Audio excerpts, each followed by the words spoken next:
يا رب بالمصطفى بلغ مقاصدنا واغفر لنا ما مضى يا واسع الكرم يا رب بالمصطفى بلغ مقاصدنا واغفر لنا ما مضى يا واسع الكرم أستغفر الله من قول بلا عمل لقد أسرت به نسلا للذي عقمي يا رب بالمصطفى بلغ مقاصدنا واغفر لنا ما مضى يا واسع الكرم دعا إلى الله فاستمسكون به واستمسكون بحبل غير منفصم يا رب بالمصطفى بلغ مقاصدنا واغفر لنا ما مضى يا واسع الكرم اللهم صل وسلم وبارك عليه وعلى آله وأصحابه الحمد لله وحده والصلاة والسلام على رسول الله سيدنا ومولانا محمد بن عبد الله وعلى آله وأصحابه ومن تبع رشده أما بعد. Jemaah yang dimuliakan Allah, alhamdulillah, semoga kita semua selalu diberkahi, diridhoi dan dikaruniai sehat, afiat, panjang umur dalam taat ibadah kepada Allah Subhanahu wa taala. Alhamdulillah, puji dan bersyukur kepada Allah, dan bersama kita mengawali dengan doa dan kedua orang tua kita, guru-guru kita, para pendahulu kita, semua orang yang berjasa berbuat baik kepada kita, terkhusus yang mewakafkan, memperjuangkan masjid dan majelis taklim Al-Muhtaram ini. Kita doakan anak cucu keturunan kita dijadikan salih salihah, keluarga sakinah mawaddah warahmah, rezeki halal dan barakah. Kita doakan apabila ada yang sakit, mungkin jamaah kita, keluarga kita, atau tetangga dalam diri kita yang berdekatan dengan masjid ini yang hari ini sakit, kita doakan semoga sakitnya disembuhkan oleh Allah. Ala diniyah wa ila hadratin Nabi Mustafa Muhammadin sallallahu alaihi wasallam. Syailahi lahum al-Fatihah. A'udzu billahi minasyaitonir rajim. Bismillahirrahmanirrahim. Alhamdulillahi rabbil alamin arrahmanir rahim maliki yaumiddin. Iyyaka na'budu wa iyyaka nasta'in ihdinas siratal mustaqim. Shiratal ladzina an'amta 'alaihim ghairil maghdubi 'alaihim waladdallin. Bismillahirrahmanirrahim. Melanjutkan ngaji kita dari hadis Arba'in Nawawi. Kemarin hadis yang nomor 6 belum selesai. Saya baca dari awal. Al-hadisus sadisu, hadis yang nomor 6, halaman 10 ya. An Abi Abdillahi An-Nu'man bin Bashir radhiyallahu anhu. Dari Abi Abdillah Nu'man bin Bashir radhiyallahu anhuma, semoga Allah meridhai keduanya. Qala, ia berkata, Abi Abdillah berkata, sami'tu, saya mendengar Rasulullah sallallahu alaihi wasallam yaqul, Rasulullah Shallallahu Alaihi Wasallam bersabda, Innal halala bayyinun. Sesungguhnya yang halal itu ya jelas. Wa innal harama, dan yang haram bayyinun juga jelas. Bagi kita yang insya Allah akal dan hatinya sehat, semuanya tahu yang halal yang mana, yang haram yang mana. Ketika kita disuguhin sesuatu, aslinya kita itu tahu. Hati kecil kita itu tahu ini halal, ini haram. Cuma itu lanjutannya, wa bainahuma, dan antara keduanya, antara yang halal dan yang haram, umurun banyak hal, mustabihatun yang remeng-remeng, samar-samar. Ini kayaknya halal, tapi kok yo kayaknya haram. Saya pernah dengar katanya ini halal, tapi kok Ustaz Sono bilang katanya haram. Itu namanya mustabihat, atau biasa dikenal dengan namanya syubhat. Syubhat itu sesuatu yang hukumnya diperdebatkan halal dan haramnya. Contoh, mungkin ibu pernah dengar ada yang bilang kalau kepiting itu haram, ya kan? Tapi satu hal lain kita dengar ada yang bilang kepiting itu halal. Nah ini loh yang disebut dengan syubhat. Ada yang bilang bunga bang dengan segala tetek bengeknya haram, riba, dihukumi riba. Tapi satu sisi lain, wong hidup zaman modern sekarang gak mungkin lepas dari namanya bang. Wong orang mau berangkat haji, berangkat umroh, ngirimin anak di pesantren, kuliah, ngirim duit bantuan saudara ke daerah, yo pakai bank. Nah, sesuatu yang diperdebatkan begini ini yang namanya syubhat. Syubhat itu sesuatu yang belum jelas halalnya. Kalau kayak ini kan jelas nih. Jelas. Nanti kalau ada yang nyembuhin kok racun tikus, jelas. Lah yang samar-samar itu wa bainahuma, antara halal dan haram, umurun mustabihatun, ada banyak hal yang dihukumi syubhat.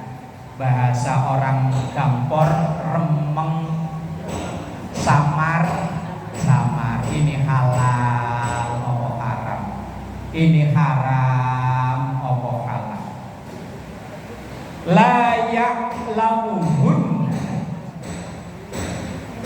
tidak mengetahui hal yang syubhat itu kasirun minan nas, banyak dari kita manusia.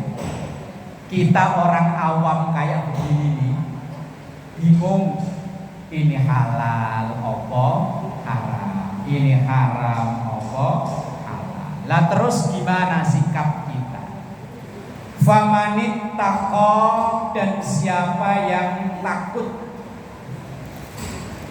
asyubhat, perkara yang syubhat.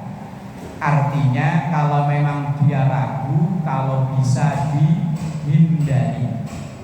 Umpama kita disuguhin kepiting, kok hati kita ragu, lebih baik gak usah. Tapi kalau yakin halal, silahkan. Tapi kalau halal, enggak, ragu-ragu, lebih baik tinggal. Wong ada suguhan lain yang jelas halal, Umpama sebelahnya ada udang halal ya, halal, tapi belum tentu thayyiban. Bagi yang punya penyakit gatal-gatal itu halal tapi tidak thayyiban. Ini halal ya, thayyiban enggak? Belum tentu. Lah ini dingin, kalau yang punya penyakit mana berani minum dingin?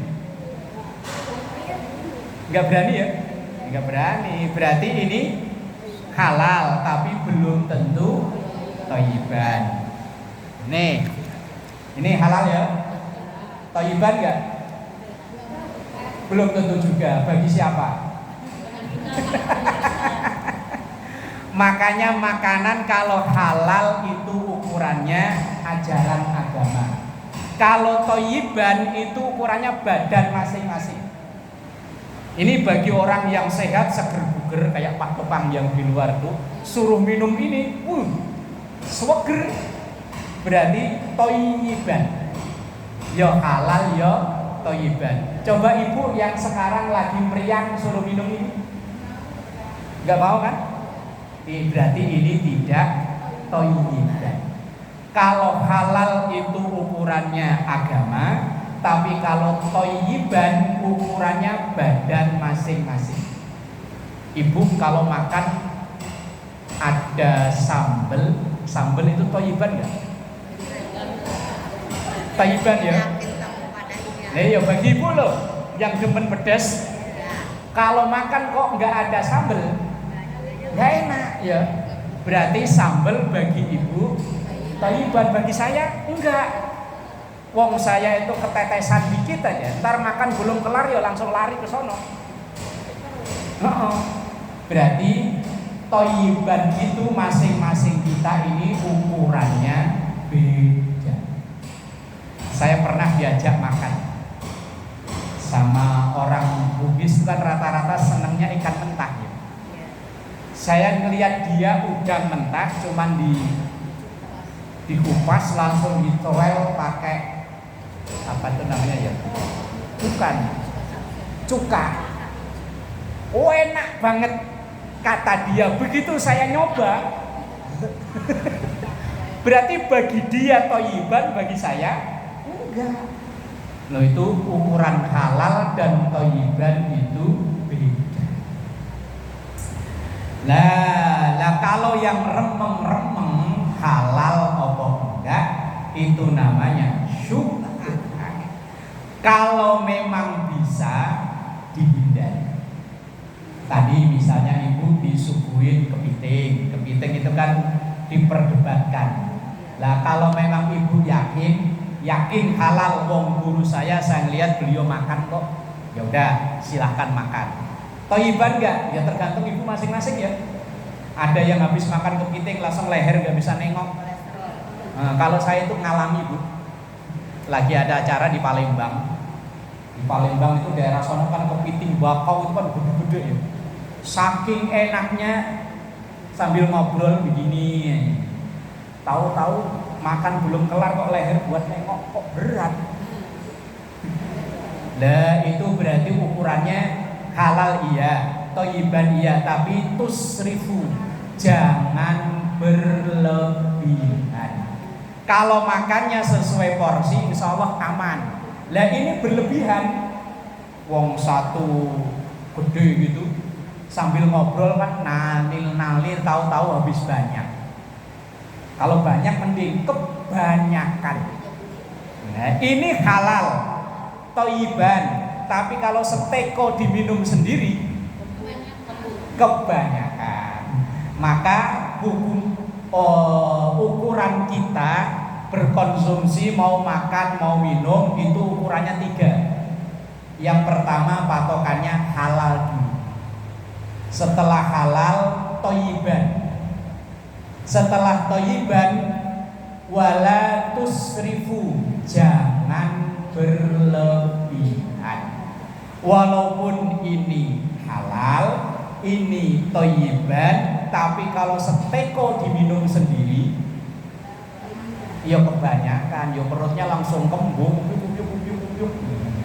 Makanya Islam itu mengajarkan kita makan itu patokannya 3. Halal, thayyiban, jangan berlebihan. Biar enak kayak apa? Bakso itu kalau semangkok enak tuh ya. Enak ya. Kalau semangkok 2 mangkok masih enak. Masih 3. Oh, udah nggak enak. Wong ukurannya udah utus 1000 tadi loh. Berlebihan. Famanit taqa asyubhat, siapa yang bisa menghindari dari syubhat, faqad istabro'a lidinihi, maka sungguh terjaga agamanya. Syubhat yang enggak jelas hukumnya tadi itu kalau bisa dihindari. Orang yang sudah bisa menghindari syubhat, maka agamanya dirinya itu terjaga. Wa irdihi, dan kehormatannya. Orang walaupun dia statusnya kayaknya terhormat, kali terhadap apa aja disikat, nggak peduli halal, nggak peduli remeng-remeng kok disikat, maka orang sudah nggak hormat lagi. Makanya kalau memang kita tahu ini perkara diperdebatkan kehalalannya, maka kalau bisa dihindari. Apalagi masih ada sesuatu yang jelas-jelas halal. Wa man waqa'a fi syubhat, siapa orang yang terbiasa dengan sesuatu yang syubhat, waqa'a fil haram, maka lama-lama dia akan menikmati yang haram. Kalau sesuatu yang hukumnya remeng-remeng dia udah bodoh amat lah, asal enak yo sikat. Lama-lama dia akan terjerumus ke sesuatu yang haram. Karroi, seperti layaknya penggembala, yar'a haulal himah, yang ia menggembala di daerah terlarang. Yushiku ayyar ta'afihi, lama-lama hewan gembalaannya itu akan masuk ke daerah terlarang. Maksudnya begini, kalau nggak mau terjerumus ke perkara haram, jangan deket-deket perkara haram. Kalau misalnya ada anak muda nggak pengen terjerumus ke mabuk-mabuk, yo jangan deket-deket orang yang lagi mabuk. Kalau nggak pengen terjerumus ke mainan judi online, yo jangan temenan kumpulan sama orang yang suka judi online. Kalau nggak pengen digerebek polisi karena narkoba, yo jangan deket-deket orang yang lagi konsumsi narkoba. Ngapain kamu di situ? Cuman nemenin doang kok, saya nggak ngapa-ngapain. Kalau ada polisi gerebek nggak peduli. Itu konsumsi apa cuma nongkrong doang, tetap semuanya diangkut. Lah kalau nggak pengen ketularan, yo jangan dekat, itu maksudnya begitu. Orang yang angon kok mepet ke daerah terlarang, lama-lama hewan gembalaannya, kambingnya, sapinya, yo masuk ke daerah yang dilarang itu. Nah itu maksudnya, kalau kita nggak mau terjerumus ke perkara haram, yo jangan deket-deket ke perkara haram. Sebisa mungkin dihindari. Apalagi sesuatu yang jelas-jelas haram. Yang syubhat saja, yang remeng-remeng itu tadi, suruh menghindari. Titik.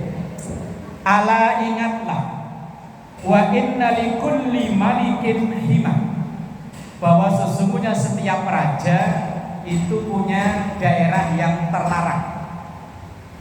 Wa inna himallahi maharimu, bahwa sesungguhnya larangan daerah terlarang Allah itu ya segala sesuatu yang diharamkan.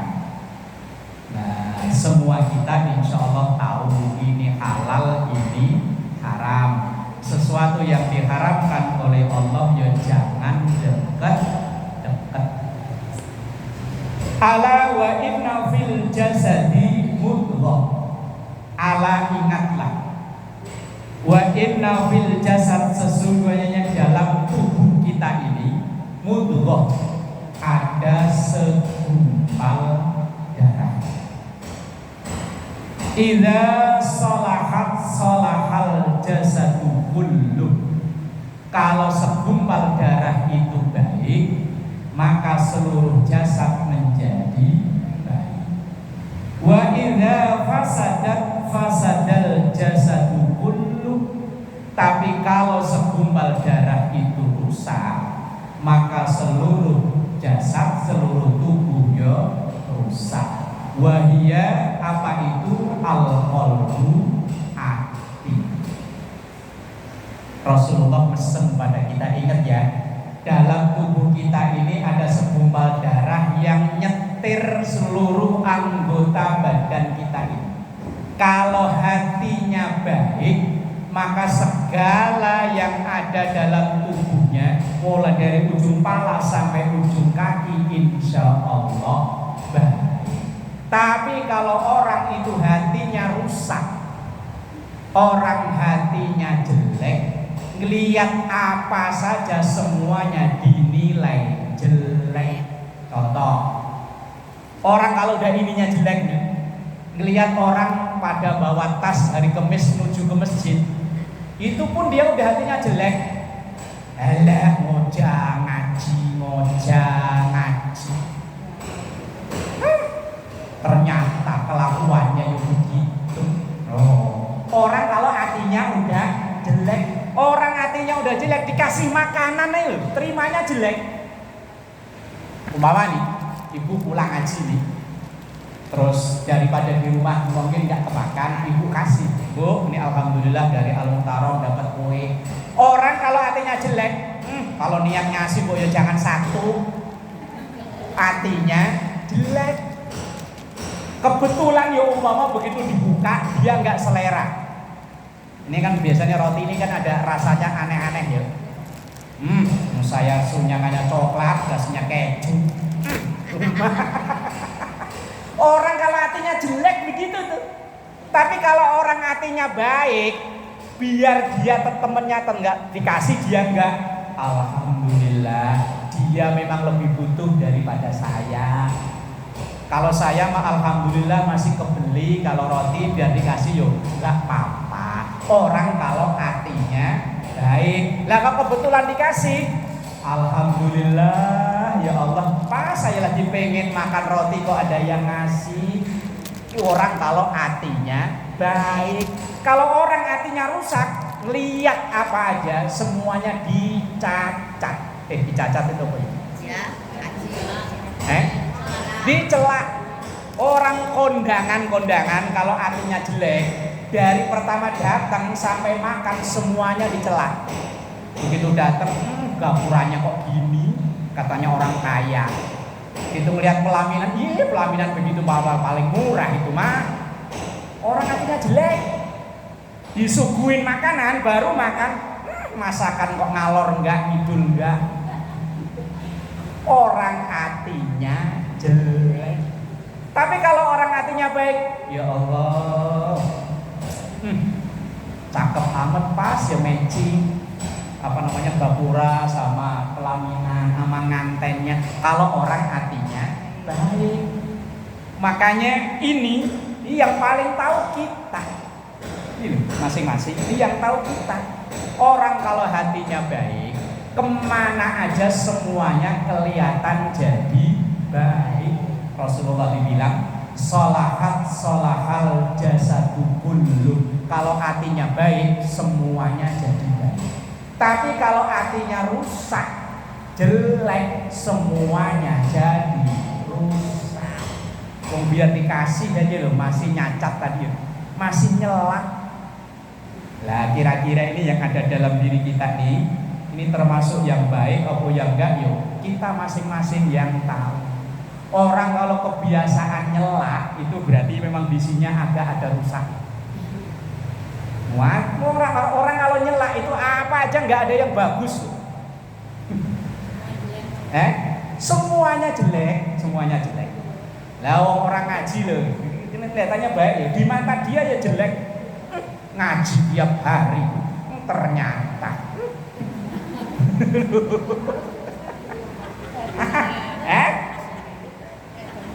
Ternyata. Padahal dia yang nyari-nyari kesalahan itu mah. Makanya hati-hati. Ini ala wahiyya al-qalbu. Ingatlah itu adalah hati. Makanya dalam penutup doa sholat kita, ya muqallibal qulub sabbit qalbi ala dinika wa ala taatika. Hati ini kan gampang banget kebalik. Pagi tadi kita puji-puji, siang kita caci-caci bisa jadi. Pagi kita caci-caci, siang kita puji-puji bisa jadi. Pagi masih syahadat, siang malah ke gereja, bisa jadi.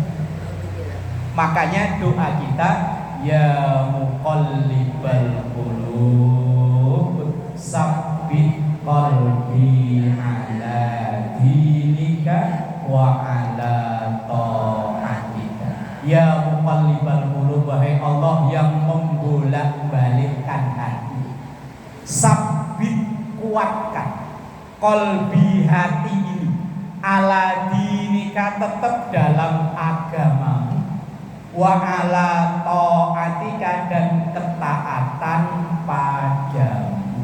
Mohon pada Allah ini loh, yang di sini nih, biar nggak gampang deg-degan kalau melihat apa-apa. Ini ngelihat ada mobil losbak, atasnya ada motor baru, parkir di halaman tetangga, deg-degan. Ya kalau takut ketabrak mending deg-degan. Wih, motornya baru.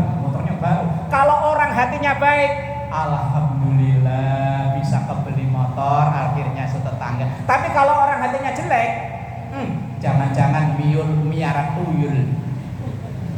Makanya yang tergantung ininya.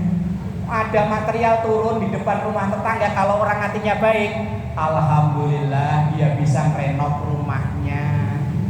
Lah kalau orang hatinya rusak, ngepet di mana nih? Kok tahu-tahu bisa betulin rumah? Maka tergantung ini.